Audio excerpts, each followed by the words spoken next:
السلام عليكم ورحمة الله وبركاته. ازيكم عاملين ايه؟ يا رب كلكم تكونوا بخير.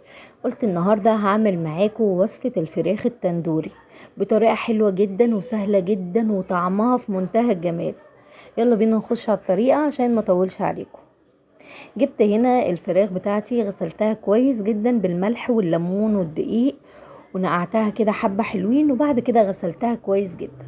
معايا هنا كيس وصفة التندوري، ومعايا بصل قوارمة كده متقطع، بصلة متقطعة و5 بصلات بحالهم. البصل ده بيبقى طعمه في منتهى الجمال. و3 طماطمات كده ايه، حلوين، دول كده للشوربة. البهارات بتاعت مية السلق بتاعت الفراخ هتبقى بهارات فراخ، شوية من فلفل اسمر، حبة ملح، ورشة صغيرة من السكر. هستنى كده المية بتاعتي تغلي كويس جدا. بعد كده هنزل بالفراخ على طول وانزل بالبهارات. وبعد كده هطلع البصل اول ما يبتدي ان هو يتسلق معايا، مش هسيب البصل يتهري عشان انا عايزة اشوي الخضار دوت في الفرن. وصفة التندوري هنعملوها دلوقتي بقى عبارة عن ايه. كيس التندوري بتاعنا هو الجميل، هنحط كوباية الا ربع من المية، وهحط ربع كوباية من الزيت، وهحط كيس الوصفة بتاع التندوري. كيس وصفة التندوري مش محتاج اي بهارات ولا محتاج ملح ولا كمون ولا اي حاجة، هو متبهر جاهز لوحده.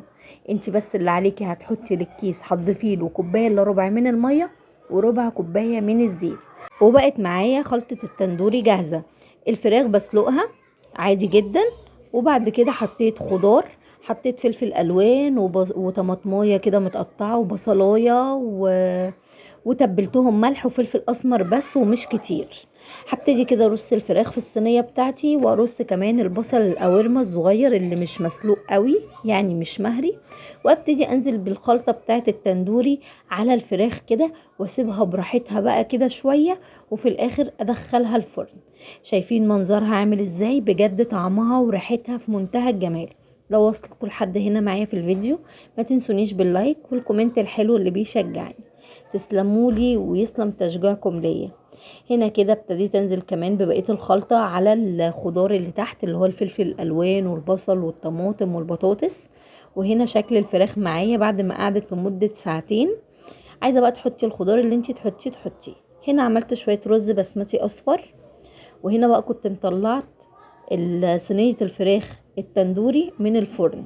شايفين الصوص بتاع اللي نازل من الفراخ وخلطة التندوري تقيل ازاي؟ بجد حلو جدا. هتسيبوا الفراخ وتاكلوا الصوص والبصل دوت. الفراخ كان طعمها حلو قوي وما فيهاش الشدة ديت. وهنا قدمت الاكل بتاعي معاكم، وصفة الفراخ التندوري وجنبها شوية رز بسمتي. لو حابة تعملي رز ابيض حلو برضو مش هيقول لا، او رز مصري مش هيقول لا، بس انا حبيت اعمل كده ايه الاكل اللي هم طلبوه مني. هنا بقى كنت بوريكم الفراخ قد ايه مستويه وبيضه وما فيهاش الشده ديت. لا، الفراخ طعمها حلو وممتاز كده. تاخدي حته الفرخه تحطيها في الصوص وبالف هنا وشفا. ولو وصلتوا معايا لحد هنا في الفيديو ما تنسونيش باللايك والكومنت الحلو اللي بيشجعني، ويا رب الفيديو يكون خفيف على قلوبكم. السلام عليكم.